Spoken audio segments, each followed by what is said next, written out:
Oui, bonjour à tous. Dans l'actualité de Pôle emploi Auvergne-Rhône-Alpes, il y a bien évidemment la situation Covid-19 et la réouverture des agences.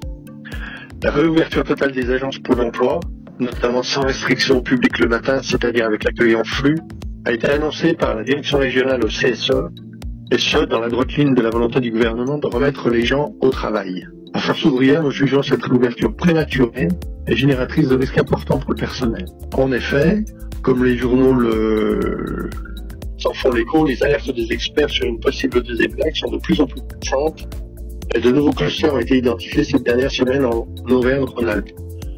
Pour mémoire, 2 dans l'Ain, 3 dans le Rhône, 1 en Isère, 1 en Savoie et 1 en Ardèche. Cette situation démontre bien que le virus est toujours présent et très actif. Donc pour nous, cette réouverture reste prématurée. Donc par ailleurs, les représentants des salariés n'ont pas eu communication par la direction régionale des documents d'évaluation des risques professionnels. Vous savez, ce sont ces plans de prévention des risques qui doivent notamment, dans la situation actuelle, tenir compte du risque sanitaire important que représente le coronavirus. Alors, au niveau national, donc Force ouvrière a décidé d'assigner en justice la direction générale pour la production de ces documents et vérifier donc que des mesures ont été prises pour pallier au risque du coronavirus.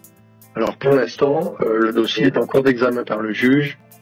Nous reviendrons vers vous lorsque nous aurons des nouvelles.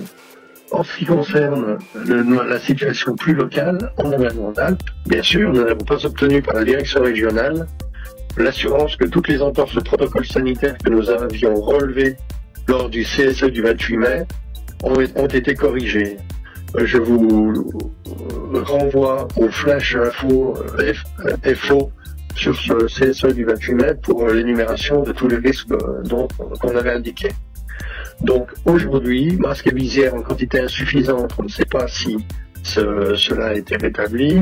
Absence de parois plexiglas dans les bureaux en open space. Aux dernières nouvelles, tous les bureaux seraient équipés. Les stocks de gel conforme, climatisation, etc. Donc restent des points de questionnement. Donc pour Force ouvrière, et malgré la période des congés qui démarre, il va être difficile de pouvoir maintenir l'intégralité des gestes barrières, et notamment la distanciation physique et le port du masque pour les demandeurs d'emploi. Alors même que les risques de contamination, on l'a vu, redeviennent importants. Force ouvrière s'oppose donc à ce retour massif des agents, en rappelant que le risque demeure, et que le gouvernement précise qu'il est toujours préférable de maintenir le télétravail, lorsque cela est possible, et de revenir progressivement, le mot est important, on a bien dit progressivement, à une situation normale. Il semblerait que dans les agences pour l'emploi en Alpes, on décide de faire revenir tout le personnel dès la semaine prochaine. Et suite à un questionnement de Force ouvrière auprès de la direction, celle-ci nous a rappelé, pas plus tard que ce matin, qu'en fait, le télétravail restait la norme au moins jusqu'au 19 juillet, dans l'attente de précision gouvernementale sur les normes sanitaires. Donc, sur l'actualité liée au retour en agence, toujours dans le cadre du coronavirus, un effet parallèle, c'est la mise à jour des règlements intérieurs de Pôle emploi. Le règlement intérieur de Pôle emploi, vous le savez, c'est ce document au niveau de la direction générale qui s'applique à tous, qui s'impose à tous, et qui définit en fait les règles de bien vivre au sein de Pôle emploi. C'est le cas dans toutes les autres entreprises d'ailleurs, donc il peut définir la tenue, les tenues de sécurité, des choses comme ça.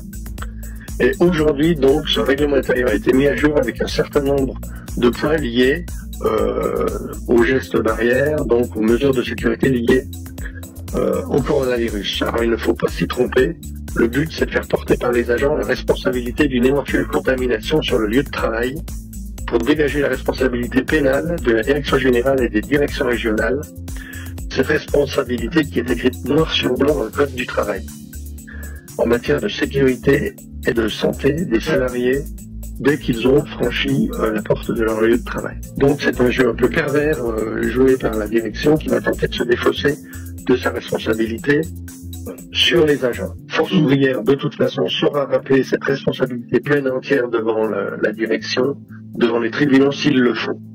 Il n'en demeure pas moins que les agents sont tenus de respecter les consignes contenues dans le règlement intérieur et que le défaut de respect peut s'analyser à une faute.